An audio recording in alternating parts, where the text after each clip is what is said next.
नमस्कार, आप देख रहे हैं बड़ी खबर और मैं हूं आपके साथ सरिता तिवारी। आज बड़ी खबर में हम आपको किसानों के कृषि कानूनों के खिलाफ प्रदर्शन पार्ट 2 के बारे में चर्चा करेंगे और इसके बाद हम दिन भर की और भी मुख्य खबरों से आपको रूबरू कराएंगे। तो चलिए वीडियो को शुरू करते हैं। तो आज की बड़ी खबर में हम किसानों के आंदोलन पार्ट 2 को लेकर चर्चा करेंगे और इससे हम किसानों का आंदोलन पार्ट 2 इसलिए कह रहे हैं क्योंकि जब कृषि विधेयक पारित हुए थे तब किसानों ने इसका विरोध किया था। हाईवे जाम, सड़क जाम हुआ था। पूरा विपक्ष भी इन कानूनों के विरोध में किसानों के समर्थन में था। सदन के अंदर और बाहर काफी कुछ यहाँ पर हंगामा हुआ और इसके बाद कुछ दिन किसान यहाँ पर शांत रहे, एकजुट होकर प्रदर्शन नहीं किया। लेकिन अब दोबारा से उत्तर भारत के किसान पूरी तैयारी और पूरे संकल्प के साथ दिल्ली को कूच कर रहे हैं।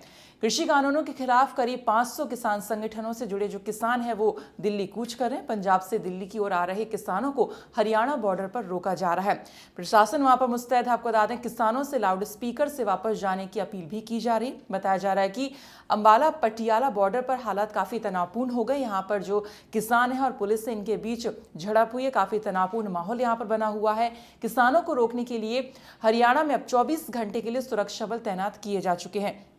किसान इस बार, जैसा हमने कहा, कि पूरी तैयारी से इस बार आए क्योंकि किसानों पर पानी की बौछारें की गई, आंसू गैस के गोले छोड़े गए, लाठीचार्ज यहां पर की गई, लेकिन इसका कुछ भी असर किसानों पर होता नहीं दिखा। उल्टा किसानों ने बैरिकेडिंग को नदी में फेंक दिया। हाथों में जो लाठी, डंडा, झंडा और तलवार लिए हुए किसानों ने यहां पर ईंट पत्थर भी फेंके। बताया जा रहा है कि स्वराज इंडिया के राष्ट्रीय अध्यक्ष योगेंद्र यादव भी किसानों के साथ हरियाणा से दिल्ली कूच कर रहे थे, लेकिन रास्ते में हरियाणा पुलिस ने उन्हें रोक दिया और हिरासत में ले लिया। साथ ही साथ करीब 50 किसान से ज्यादा उनके साथ थे और उनको भी यहाँ पर हरियाणा पुलिस ने हिरासत में ले लिया है। वहीं दिल्ली के सीएम अरविंद केजरीवाल ने किसानों पर लाठीचार्ज का ट्वीट का विरोध किया। उन्होंने लिखा कि किसानों को शांतिपूर्ण प्रदर्शन करने कहा कि दिल्ली सीएम ने केंद्र के कानूनों का विरोध भी किया है। वहीं बीजेपी की पुरानी सहयोगी पार्टी श्रोमणी अकाली दल की नेता और केंद्रीय खाद्य प्रसंस्करण उद्योग मंत्री, साथ ही साथ भटिंडा से सांसद हरसिमरत कौर बादल ने तो विधेयक पारित होने से पहले ही ट्वीट करके इस्तीफा तक दे दिया था। उन्होंने ट्वीट करके लिखा था कि मैंने किसान विरोधी अध्यादेशों और विधेयकों के विरोध में केंद्रीय मंत्रिमंडल से इस्तीफा दे दिया है। किसानों की बेटी और बहन के तौर पर उनके साथ खड़े होने पर गर्व है। वहीं श्रोमणी अकाली दल की प्रमुख सुखबीर सिंह बादल ने तो ये तक कह दिया कि उनकी पार्टी एनडीए में बने रहने पर बाद में फैसला करेगी। आपको बता दें कि किसानों में डर है कि ये कानून उनके खिलाफ है और कॉर्पोरेट लोगों के हित में है। किसानों को यहाँ पर लग रहा है कि जो फसल का न्यूनतम समर्थन मूल्य है वो निर्धारित नहीं है। इससे उन्हें काफी दिक्कत फ्यूचर में हो सकती है और कोई भी कंपनी उस मूल्य पर उनसे जो है फसल नहीं लेगी, यानी जो एमएसपी है, मिनिमम सपोर्टिंग प्राइस, उस पर फसल नहीं लेगी। तो इसमें चेंजेस करने की बात भी यहाँ पर कर रहे हैं। कृषि कानून को वापस लेने की जो डिमांड है यहाँ पर किसान कर रहे हैं।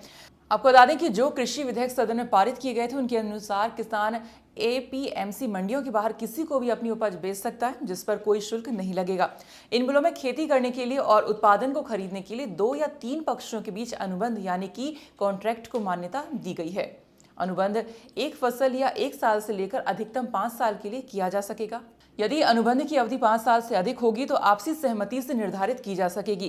किसान खेती करने के लिए लिखित अनुबंध कर सकता है जिसमें नियम तथा शर्तें, उत्पाद के प्रदाय का समय, गुणवत्ता के मापदंड, ग्रेडिंग, मूल्य और इसी तरह की व्यवस्था को लिखा जाएगा। इस कॉन्ट्रैक्ट के तहत फसल की कीमत निर्धारित अनुबंध में लिखना अनिवार्य होगा और यदि कीमत बाद में निर्धारित की जाएगी तो न्यूनतम कीमत देना यहाँ पर अनिवार्य होगा। अनुबंध में लिखी समय सीमा में उत्पाद लेना यहाँ पर अनिवार्य होगा। क्रेता माल की गुणवत्ता जानने के लिए समय समय पर आकर जो है फसल का निरीक्षण यहाँ पर कर सकेगा और यदि निरीक्षण नहीं करता है तो ये माना जाएगा कि वह गुणवत्ता स्वीकार कर रहा है और माल लेने से पीछे नहीं हटेगा और तत्काल भुगतान भी करेगा। वहीं खरीदार द्वारा किसान को उपयुक्त कृषि मशीनरी और तकनीकी मार्गदर्शन और सलाह भी उपलब्ध कराई जाएगी। इसके अलावा फसल उत्पादन के दौरान फसल पर किसान का मालिकाना हक बना रहेगा। फसल का बीमा कराया जाएगा और जरूरत पड़ने पर किसान वित्तीय संस्थानों से ऋण भी ले सकेंगे। कोई विवाद होने पर निपटाने के लिए बोर्ड एक यहाँ पर गठित किया जाएगा जो कि 30 दिनों के अंदर अंदर समाधान कर देगा। तो इन सब में कहीं भी एमएसपी यानी कि न्यूनतम समर्थन मूल्य के बारे में जिक्र नहीं किया गया, जिससे किसान अब ये मांग कर रहे हैं कि जो एमएसपी है वो यहाँ पर तय की जाए। खैर, आगे बढ़ते हैं अगली खबर की ओर। खबर दिल्ली से है, जहां पर दिल्ली में कोरोना के मामले लगातार बढ़ते ही जा रहे हैं, जिसे देखते हुए दिल्ली सरकार ने स्कूलों को ना खोलने का फैसला कर लिया है। दिल्ली के स्वास्थ्य मंत्री सत्येंद्र जैन ने कहा है कि अभी स्कूल खोलने का कोई विचार यहाँ पर नहीं है। जल्द ही उन्होंने कहा कि वैक्सीन आने वाली है और जब तक पूरी तरह से आश्वस्त नहीं होंगे स्कूल नहीं खोलेंगे। स्कूल का नंबर काफी लेट आएगा। आपको बता दें कि मार्च में लॉकडाउन लगने की वजह से देश भर के जो स्कूल कॉलेजेस थे वो बंद रहे हैं और कुछ राज्यों ने फिलहाल स्कूल कॉलेजों को खोलने के लिए कह दिया, आदेश दे दिए हैं। लेकिन दिल्ली सरकार कोरोना वैक्सीन के आने के बाद ही स्कूल कॉलेज खोलेगी। दिल्ली के शिक्षा मंत्री मनीष सिसोदिया ने बताया कि पेरेंट्स अपने बच्चों के लिए काफ़ी चिंतित हैं, वो स्कूल भेजने के लिए काफ़ी परेशान यहाँ पर है। उनका ये भी कहना है कि जहाँ कहीं भी स्कूल कॉलेज खोले गए हैं वहाँ पर बच्चों में कोरोना संक्रमण हुआ है और कोरोना के मामले भी बढ़ गए हैं और इसीलिए दिल्ली सरकार ने फैसला किया है कि अब स्कूल फिर से नहीं खोलेंगे और अगले आदेश तक सभी स्कूल बंद रहेंगे। वहीं अगली खबर दिल्ली से ही है, जहाँ पर दिल्ली के पर्यावरण मंत्री गोपाल राय की जाँच में बृहस्पतिवार को कोरोना वायरस संक्रमण की पुष्टि हुई है। संक्रमण का शिकार होने वाले वह दिल्ली सरकार के तीसरे मंत्री हैं। इससे पहले उप मुख्यमंत्री मनीष सिसोदिया और स्वास्थ्य मंत्री सत्येंद्र जैन कोरोना संक्रमित हो चुके हैं। एक अधिकारी ने बताया है कि गोपाल राय ने दीपावली पर पार्टी कार्यकर्ताओं के साथ मुलाकात की थी, जब से उनकी तबीयत ठीक न होने के चलते राय सर्वदलीय बैठक में शामिल भी नहीं हो पाए थे। मुख्यमंत्री अरविंद केजरीवाल के द्वारा कोविड-19 की स्थिति पर 19 नवंबर को एक बैठक भी बुलाई गई थी। गोपाल राय ने एक ट्वीट में कहा है कि शुरुआती लक्षण दिखने के बाद उन्होंने जांच कराई जिसमें संक्रमण की पुष्टि हुई है। पर्यावरण मंत्री ने साथ ही ये भी कहा कि हाल ही में उनके संपर्क में जो आने वाले लोग थे उनसे जांच कराने का आग्रह भी उन्होंने किया है। अगली खबर की तरफ रुख करते हैं। रिजर्व बैंक ऑफ इंडिया ने नकदी के संकट से जूझ रहे बैंक लक्ष्मी विलास बैंक और डीबीएस से मर्ज यहां पर कर दिया है, यानी कि विलय की घोषणा कर दी है। आपको बता दें कि विलय 27 नवंबर 2020 से लागू हो जाएगा, जिसके बाद अब लक्ष्मी विलास बैंक का नाम बदलकर डीबीएस बैंक हो जाएगा। अब सवाल यहां पर यह उठता है कि जो लक्ष्मी विलास बैंक के जो लाखों ग्राहक हैं, जो जमा करता है, इनका क्या होगा, साथ ही साथ इस बैंक के जो कर्मचारी थे उनका क्या होगा। आपको बता दें कि कैबिनेट में लिए गए फैसले को लेकर केंद्रीय मंत्री प्रकाश जावड़ेकर ने यहां पर यह बताया है कि इस बैंक के 20 लाख ग्राहकों को राहत मिलेगी। वे शुक्रवार से अपने खातों को डीबीएस बैंक इंडिया के ग्राहकों के तौर पर ऑपरेट यहां पर कर सकेंगे।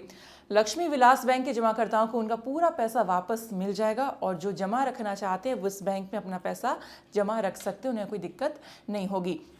तो फिलहाल आज बड़ी खबर और दिन भर की मुख्य खबरों में इतना ही और इस वीडियो में इतना ही। हम कल फिर हाजिर होंगे दिन भर की मुख्य खबरें लेकर। तब तक के लिए आप देखते रहिए स्पार्क न्यूज़ और जुड़े रहने के लिए आप चैनल को सब्सक्राइब कर लीजिए ताकि खबरों की नोटिफिकेशन आप तक सबसे पहले पहुंचते रहें। साथ साथ वीडियो पसंद आती है तो आप लाइक भी कर सकते हैं, शेयर भी कर सकते हैं। नमस्कार।